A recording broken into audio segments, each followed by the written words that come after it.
NSS-SNDP ഐക്യം ആർക്ക് വേണ്ടിയിട്ടാണ്? ഹിന്ദുവിന് വേണ്ടിയാണോ അതോ ഇവരുടെ രാഷ്ട്രീയ താല്പര്യങ്ങൾക്കാണോ? അല്ല, ഏതാണെങ്കിലും തൽക്കാലത്തെ സംബന്ധിച്ച് നമുക്കൊരു സ്ഥിരമായിട്ട് അതിന് ഉത്തരം പറയാൻ വളരെ വിഷമമാണ്. കാരണം പലപ്പോഴും NSSൻ്റെയും SNDPയുടെ ഒക്കെ തന്നെ മുൻകാല രീതികളും ചരിത്രമൊക്കെ പരിശോധിക്കുമ്പോൾ അതിനകത്തൊരു ട്രാൻസ്പെറൻസി ഫീൽ ചെയ്യില്ല. പക്ഷേ ഏതാണെങ്കിലും ഇന്ന് അവർ രണ്ടുപേരും ഉന്നയിക്കുന്ന വാദഗതികൾ നോക്കുന്ന സമയത്ത് അതിനകത്ത് ഒരുപാട് സത്യസന്ധതയുണ്ട്. അപ്പോൾ കാരണം ഇപ്പോൾ NSS പറയുന്നത് ഞങ്ങൾ SNDPയും ഞങ്ങളുമായിട്ടുള്ള തർക്കത്തിൻ്റെ പ്രധാനപ്പെട്ട കാരണം സംവരണ പ്രശ്നമായിരുന്നു. ഇന്ന് സംവരണം പ്രശ്നമില്ല. പിന്നെ അപ്പോൾ അതിൽ SNDP പറയുന്നത് ഈ സംവരണ പ്രശ്നം ഞങ്ങളുടെ മുന്നിൽ എടുത്ത് ഉയർത്തിയത് മുസ്ലിം ലീഗ് ആയിരുന്നു എന്നാണ്. അപ്പോൾ ഇന്നിപ്പോൾ ആ പ്രശ്നം അവരെ സംബന്ധിച്ച് നിലവിലില്ലെങ്കിൽ അവർ തമ്മിൽ യോജിപ്പിന് യാതൊരു വിഷമവുമില്ല. നിലവിലുള്ള അവർ തമ്മിലുള്ള ഒരു യോജിപ്പിൻ്റെ ഒരു സാഹചര്യം ക്രിയേറ്റ് ചെയ്യുന്ന കാര്യത്തിൽ NSS നേതൃത്വവും SNDP നേതൃത്വവും അവരുടേതായിട്ടുള്ള പങ്കുവഹിക്കുന്നുണ്ട്. അപ്പോൾ അതിനകത്ത് ഒരുപാട് ശരികളുണ്ട്. ഇതിപ്പോൾ തുടക്കം തുടങ്ങിയത് ഈ കാലത്ത് മാത്രമൊന്നുമല്ല. ഏകദേശം 937 സമയത്ത് ഇദ്ദേഹം സർ CP രാമസ്വാമിയേര് തിരുവിതാംകൂർ ദിവാനായിട്ട് വന്ന സമയത്ത് അദ്ദേഹം ഭക്തിവിലാസത്തിൽ അദ്ദേഹം ഒരു യോഗം ചേർന്നിരുന്നു, നായർ ഈഴവ യോഗം. ആ യോഗത്തിൽ മന്നത്ത് പത്മനാഭനൊക്കെ പങ്കെടുത്തിരുന്നു, ആർ ശങ്കർ ആ യോഗത്തിൽ പങ്കെടുത്തിരുന്നു. അതിൻ്റെ തുടർച്ചയാണ് പിൽക്കാലത്ത് നടന്നിട്ടുള്ള സമ്മേളനങ്ങളൊക്കെ. അപ്പോൾ എന്ന് വെച്ചാൽ വളരെ ദീർഘമായിട്ട് കഴിഞ്ഞ ഒരു പതിറ്റാണ്ടിൽ അടുക്ക കാലങ്ങളായിട്ട് ഒരു നായർ ഈഴവ ഐക്യത്തിൻ്റെ സ്വഭാവം കേരളത്തെ സംബന്ധിച്ച് വ്യാപകമാണ്. കാരണം ഈ രണ്ടുപേരുടെയും ഗുരുദേവൻ തുടങ്ങിയിട്ടുള്ള ആളുകളെല്ലാം തന്നെ ഒരു ഹൈന്ദവ ഏകീകരണത്തിൻ്റെ ആളുകൾ തന്നെയാണ്. അവരൊന്നും ജാതി സ്പർദ്ധയെ വളർത്താൻ വേണ്ടിയിട്ട് ഒരു കാര്യങ്ങളും ചെയ്യാത്ത ആളുകളാണ്. അപ്പോൾ അതിനെല്ലാം ചുവടുപിടിച്ചുകൊണ്ടായിരുന്നു ആദ്യകാലത്തുണ്ടായിരുന്ന മന്നത്ത് പത്മനാഭനായാലും ആർ ശങ്കറായാലും തുടങ്ങിയിരിക്കുന്ന മുഴുവൻ ജാതി നേതൃത്വം മുഴുവൻ പ്രവർത്തിച്ചത് ഈ പറയുന്നൊരു സഖ്യത്തിൻ്റെ അടിസ്ഥാനത്തിലാണ്. പിൽക്കാലത്ത് പല രാഷ്ട്രീയപരമായിരിക്കുന്ന വിഷയങ്ങൾ കൊണ്ടും കോൺഗ്രസ്, കമ്മ്യൂണിസ്റ്റ് പാർട്ടി തുടങ്ങിയിട്ടുള്ള പ്രസ്ഥാനങ്ങൾ NSSലും SNDPയിലൊക്കെ തന്നെ അവരുടെ സ്വാധീനം അവർ ഉറപ്പിച്ചതിൻ്റെ ഫലമായിട്ടാണ് ഈ പറയുന്ന ചില സ്പ്ലിറ്റുകൾ ഉണ്ടാകുന്നതാണ്. നമ്മളൊന്ന് മനസ്സിലാക്കേണ്ടത്, കേരളത്തിലെ ജാതി പ്രസ്ഥാനങ്ങളുടെ മുഴുവൻ ചരിത്രം പരിശോധിച്ചാൽ ഈ ജാതി പ്രസ്ഥാനങ്ങളിലെ എല്ലാ നേതൃത്വം വഹിക്കുന്നത് കോൺഗ്രസ് നേതാക്കന്മാരായിരുന്നു. അതെല്ലാ പ്രസ്ഥാനത്തിലും അതെ, അത് NSSൻ്റെ നേതൃത്വത്തിലതെ, അത് SNDPയുടെ ഒരു പരിധിവരയ്ക്ക് SNDPയിലുണ്ടായിരുന്നു, അത് വെള്ളാള മഹാസഭയിലുണ്ടായിരുന്നു, അത് ധീവരസഭയിലുണ്ടായിരുന്നു, അത് കുടുംബി സമുദായത്തിലുണ്ടായിരുന്നു. ഈ സമുദായത്തിൻ്റെയൊക്കെ നേതൃത്വത്തിലേക്ക് കോൺഗ്രസ്സുകാരായിരിക്കുന്ന ആളുകൾ എത്തിയ സമയത്താണ് പരസ്പരമുള്ള സംഘർഷത്തിൻ്റെ സാഹചര്യം ഉണ്ടായത്. ഇന്നിപ്പോൾ ആ നേതാക്കന്മാരൊക്കെ അൺമറഞ്ഞു കഴിഞ്ഞു, അവരൊക്കെ പോയി കഴിഞ്ഞിരുന്നു. പുതിയ നേതാക്കന്മാരെ സംബന്ധിച്ച് ഈ പറയുന്ന ജാതിയുടേതായിട്ടുള്ള രാഷ്ട്രീയത്തിൻ്റെതായിട്ടുള്ള കെട്ടുപാടുകൾ അവരെ സംബന്ധിച്ചില്ല. അതുകൊണ്ട് തന്നെ സ്വാഭാവികമായിട്ട് ഒരു ഒത്തുചേരലിൻ്റെതായിട്ടുള്ള സാഹചര്യം കേരളത്തെ സംബന്ധിച്ചുണ്ട്. ആ ഒത്തുചേരലിൻ്റെ സാഹചര്യം പ്രത്യേകിച്ച് ചില ശക്തമായുള്ള മതവിഭാഗങ്ങളുടെ ആസൂത്രിതമായിരിക്കുന്ന കേരളത്തിലെ ചില നടപടിക്രമങ്ങളെ കണ്ട സമയത്ത് അത് NSSനും SNDPക്കും അത് തിരിച്ചറിയാൻ സാധിച്ചുവെങ്കിൽ ആ തിരിച്ചറിയാൻ സാധിക്കുന്നൊരു മഹത്തായിട്ടല്ലേ നമ്മൾ കണക്ക് കൂട്ടേണ്ടത്. അപ്പം നമുക്ക് വേണമെങ്കിൽ അഭിപ്രായ വ്യത്യാസമൊക്കെ ഉണ്ടാവാം.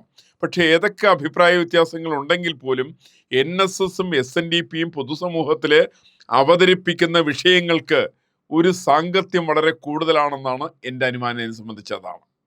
അതായത് SNDPക്കും NSSനും ഒരുമിക്കുന്നത് ഹിന്ദു സമുദായത്തിന് പൊതുവെ ഗുണം ചെയ്യുമെന്ന് തന്നെയാണ് സാർ വിശ്വസിക്കുന്നത്? സാധാരണ നിലയ്ക്ക് വേണമെങ്കിൽ ഗുണം ചെയ്യാം, ഇത് ഗുണം ചെയ്യാം, അല്ലെങ്കിൽ LDFന് വേണമെങ്കിൽ ഗുണകരമായിട്ട് വരാം, അതിനൊക്കെ സാധ്യതയുണ്ട്, ഞാനതൊന്നും തള്ളിക്കളയുന്നില്ല. പക്ഷേ ഏതാണെങ്കിലും ഒരു അനിവാര്യമായിരിക്കുന്ന ഒത്തുചേരലാണ് ശരിക്കും സംഭവിച്ചിരിക്കുന്നത്. നാളെ സംഭവിക്കാൻ പോകുന്ന ഒരു ഹൈന്ദവ ഐക്യത്തിൻ്റെ കേളികൊട്ടാണ്. ഒരുപക്ഷെ ഈ തെരഞ്ഞെടുപ്പിൽ വരണം നിർബന്ധമൊന്നുമില്ല, ഒരുപക്ഷെ അടുത്ത തെരഞ്ഞെടുപ്പിൽ വേണമെങ്കിൽ ആകാം. ഏതാണെങ്കിലും വരുന്ന തെരഞ്ഞെടുപ്പുകൾ നടക്കാൻ പോകുന്ന ഒരു ഹൈന്ദവ ഐക്യത്തിൻ്റെ കേളികൊട്ടായിട്ടാണ്. അതിലേറ്റവും വലിയ പങ്ക് വഹിക്കേണ്ടത് NSSും SNDPയും തന്നെയാണ്. പ്രബല സമുദായങ്ങൾ അവർ തന്നെയാണ്. അതുകൊണ്ട് തന്നെ അവരുടെ യാത്ര ആ തരത്തിൽ ഒന്നിച്ച് നീങ്ങാനുള്ള ഒരു നീക്കം, ആ നീക്കത്തെ വളരെ ശ്ലാഘിക്കുന്നതാണ് ശരിയെന്നാണ് ഞാൻ വിശ്വസിക്കുന്നത്. പക്ഷേ രാഷ്ട്രീയമായി എങ്ങനെ പ്രതിഫലിക്കും? ഇപ്പോൾ ഉടനെ ഉണ്ടാകുന്ന ചില ഫലം എന്ന് പറയുന്നത് പൊതുവിൽ ഇപ്പോൾ VD സതീശനെ തള്ളി നിൽക്കുന്ന ഇരുപക്ഷവും സ്വാഭാവികമായിട്ടും ആരെ പിന്തുണയ്ക്കും? LDFനെ അല്ലേ? അപ്പോൾ LDFിലേക്ക് ഒരു ചായ്വുണ്ടാക്കാനുള്ള ശ്രമമാണോ അത്? അങ്ങനെ ശ്രമമാകണം നിർബന്ധമൊന്നുമില്ല. ഏതാണെങ്കിലും സ്വന്തം അസ്തിത്വം, വ്യക്തിത്വം തിരിച്ചറിഞ്ഞ പ്രസ്ഥാനങ്ങൾ ആ തരത്തിൽ ചേരുന്ന സമയത്ത് അതിനാദ്യം ആരുപയോഗപ്പെടുത്തും എന്നുള്ള പ്രശ്നമാണ്. പ്രത്യേകിച്ച് കോൺഗ്രസ്സിലുള്ള പല ആളുകൾക്കും കൂടുതൽ താല്പര്യം NSSനേക്കാൾ കൂടുതൽ അവർക്ക് താല്പര്യം ഇസ്ലാമിക തീവ്രവാദികളാണ്. SNDPയേക്കാൾ കൂടുതൽ അവർക്ക് താല്പര്യം മുസ്ലിമിലെ വരേണ്യവർഗത്തെയാണ്. ഈ രണ്ട് വിഭാഗങ്ങളെയും താല്പര്യം എടുക്കുന്ന സമയത്താണ് ഇപ്പോൾ വെള്ളാപ്പള്ളി നടേശൻ്റെ വളരെ വിഖ്യാതമായിട്ടുള്ള പ്രസ്താവന അദ്ദേഹം ആദ്യകാലത്ത് പറഞ്ഞത് നായാടി മുതൽ നമ്പൂരി വരെ എന്ന് അദ്ദേഹം പറഞ്ഞിരുന്നത്. അത് മാറിയിട്ട് നായാടി മുതൽ നസ്രാണി വരേക്കുള്ള ആളുകളുടെ സഖ്യം വേണമെന്ന് വെള്ളാപ്പള്ളി നടേശൻ ആവശ്യപ്പെടുകയും സമാനമായുള്ള രീതിയിൽ തന്നെ സുകുമാരൻ നായർ പ്രതികരിക്കുകയും കൂടി ചെയ്ത സമയത്ത് അതൊരു ഹൈന്ദവ ഐക്യത്തിനോടൊപ്പം തന്നെ ഒരു ക്രൈസ്തവ ജനവിഭാഗങ്ങളെയും കൂടിയിട്ട് അതിൻ്റെ ചേർത്ത് പിടിക്കുന്നൊരു സമീപനമാണ് കേരളത്തിലുള്ളത്. അതും ഒരു നല്ല നീക്കമാണ് ശരിക്കത്. നമ്മളൊരു രാഷ്ട്രീയപരമായിട്ട് ഒറ്റ നോട്ടത്തിൽ വേണമെങ്കിൽ കോൺഗ്രസ് വിരുദ്ധമാകുന്നു, അതുകൊണ്ട് വേണമെങ്കിൽ കമ്മ്യൂണിസ്റ്റ് പാർട്ടിക്ക് അനുകൂലമാകും എന്ന് വേണമെങ്കിൽ ചിന്തിക്കാം. അതിനകത്ത് വലിയ അത്ഭുതമൊന്നുമില്ല. അതിനകത്ത് സ്വാഭാവികമായിട്ട് കേരളത്തിലെ ഏറ്റവും പ്രധാനപ്പെട്ട പ്രസ്ഥാനം എന്നുള്ള നിലയ്ക്ക് കമ്മ്യൂണിസ്റ്റ് പാർട്ടിയും കോൺഗ്രസും ഒരാൾക്ക് ദൂഷ്യം വന്നാൽ സ്വാഭാവികമായിട്ട് അടുത്തതിന് ഗുണം വരണം. അങ്ങനെ വന്നു എന്നുള്ളതിൻ്റെ അപ്പുറത്ത് അതിനകത്ത് പ്രത്യേകിച്ചുള്ള ഒരു ഇക്വേഷൻ ഉണ്ടെന്ന് ഞാൻ വിശ്വസിക്കുന്നില്ല. ഒരു പക്ഷേ ഇന്ന് LDFനോട് അവരടുത്താലും നാളെ പൊതുവിൽ ഈ പറയുന്ന ഒരു ഹിന്ദു എന്ന് പറയുന്ന ഒരുമിക്കലിലേക്ക് അവരെത്താനുള്ള സാധ്യതയുണ്ട്. തീർച്ചയായിട്ടും അതിനകത്ത് തോന്നുന്നുണ്ട്. കാരണം ഇപ്പോൾ അവർ കമ്മ്യൂണിസ്റ്റ് പാർട്ടിക്ക് ഈ വരുന്ന തെരഞ്ഞെടുപ്പിന് ഗുണം കിട്ടിയെന്നിരിക്കട്ടെ, ആ ഗുണം സ്ഥായിയല്ല. കാര്യം കമ്മ്യൂണിസ്റ്റ് പാർട്ടിയെ സംബന്ധിച്ച് കമ്മ്യൂണിസ്റ്റ് പ്രത്യയശാസ്ത്രത്തിൻ്റെ സവിശേഷത കൊണ്ട് തന്നെ 10-15 കൊല്ലക്കാലം കൊണ്ട് ആ പ്രസ്ഥാനം നാമശേഷമാകും. അങ്ങനെ ആകുന്ന സമയത്ത് സ്വാഭാവികമായിട്ടുള്ള സാധ്യത വരുന്നത് ഒരു ഹൈന്ദവ ഐക്യത്തിന് തന്നെയാണ്. ആ ഹൈന്ദവ ഐക്യം ഭാരതത്തിലെമ്പാടുമുണ്ട്.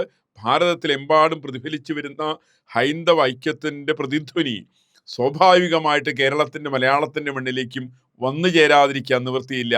ആ വന്നു ചേരലിൻ്റെ തുടക്കമാണ് NSS SNDP ആദ്യമായിട്ടുള്ള ഈ ഒരു ഐക്യപ്പെടൽ ഉണ്ടാകുന്നത്. ഞാൻ മനസ്സിലാക്കുന്ന ക്രമേണ ഹിന്ദുക്കളുടെ മറ്റു പിന്നാക്ക സമുദായങ്ങളും ചെറിയ ചെറിയ വിഭാഗങ്ങൾ ഏകദേശം 12% വരുന്ന വോട്ടുള്ള വിഭാഗമുണ്ട്. ആ വിഭാഗങ്ങളും കൂടിയിട്ട് ഇതിനോട് ചേരുമെന്നുള്ളതും ഒരു വിശാലമായിട്ടുള്ള ഹൈന്ദവ ഐക്യത്തിൻ്റെ, അതിനോട് ചേർന്ന് നിൽക്കാൻ സാധിക്കുന്ന ഒരു ക്രൈസ്തവ ഐക്യത്തിൻ്റെ അതിൻ്റെ ഒരു കേളികൊട്ടായിട്ടാണ് ഈ സംഭവത്തെ ഞാൻ കാണുന്നത്. ശരിക്കും അതിൻ്റെ അടിസ്ഥാനത്തിലാണ്. പക്ഷേ ഈ നായർ ഈഴവ ഐക്യം എന്നൊക്കെ പറയുമ്പോൾ ഒരു നായരായ VD സതീശനെ പരസ്യമായി രണ്ടുപേരും കൂടെ തള്ളിപ്പറയുന്നതിൻ്റെ സാങ്കത്യം എന്താണ്? അതിന് കാരണം ഒരാൾ നിശ്ചയിക്കേണ്ടതിൽ ജനിച്ച് ജാതി കൊണ്ടായിരിക്കരുത്. ഇപ്പം ഞാനൊക്കെ തന്നെ പണ്ട് പറയാറുണ്ട്, കരുണാകരൻ അമ്പലത്തിൽ പോയി അതുകൊണ്ട് അമ്പലം സംരക്ഷിക്കപ്പെടുമോ? രക്ഷിക്കപ്പെടില്ല. കാരണം കേരളത്തിൽ സ്ത്രീകളെ ഗുരുവായൂർ ക്ഷേത്രത്തിൻ്റെ നടക്കിലിട്ട് തല്ലിച്ചതച്ചത് അത് കരുണാകരനാണ്. കരുണാകരനാണ് കുണ്ടുകുളത്തിൻ്റെ അവിടെ ആ മുരിങ്ങൂര് ധ്യാന കേന്ദ്രത്തിന് ഉദ്ഘാടനം നടത്തിക്കൊണ്ട് പറഞ്ഞത്, വേണ്ടി വന്നാൽ എന്നോട് ആവശ്യപ്പെട്ടാൽ ബഹുമാന്യായിരിക്കുന്ന കേളന്തറ പിതാവിൻ്റെ അരമനയിൽ വെച്ചിട്ട് ഞാൻ റെയിൽവേയുടെ ഉദ്ഘാടനം നിർവഹിക്കുന്നു പറഞ്ഞ് കരുണാകരനാണ്. അപ്പോൾ അമ്പലത്തിൽ പോയി എന്നുള്ളത് കൊണ്ടോ ഹിന്ദു നാമധാരിയായി എന്നുള്ളത് കൊണ്ടോ ഒരാളും ഹൈന്ദവ താല്പര്യങ്ങളെ സംരക്ഷിക്കുന്നവരാകുന്നില്ല, നായർ താല്പര്യങ്ങളെ സംരക്ഷിക്കുന്നവനാകുന്നില്ല, ഈഴവ താല്പര്യങ്ങളെ സംരക്ഷിക്കുന്നവനാകുന്നില്ല, പിന്നാക്ക സമുദായങ്ങളെ സംരക്ഷിക്കുന്നവനാകുന്നില്ല. ഈ പറയുന്ന ആളുകളൊക്കെ വോട്ടിൻ്റെ അടിസ്ഥാനത്തിൽ ഭഗവാനെ പോലും വിറ്റ് കാശാക്കുന്ന ആളുകളാണ്. കരുണാകരനെ പോലുള്ള ആളുകൾ അത്തരത്തിൽപ്പെട്ട ആളുകളായിരുന്നു. ആ ഒരു താവഴിക്കാരായിട്ടുള്ള ആളുകൾ അവരുടെ ജാതിയോ ഒന്നുമല്ല നോക്കേണ്ടത്, അവരുടെ മതമൊന്നുമല്ല നോക്കേണ്ടത്, അവരുടെ ചെയ്തികളാണ് പരിശോധിക്കപ്പെടേണ്ടത്. ആ ചെയ്തികൾ ഹൈന്ദവ വിരുദ്ധമാണ്, ഭാരത വിരുദ്ധമാണ്, തീവ്രവാദ ബന്ധമുള്ളതാണ് ഇവർക്കൊക്കെ.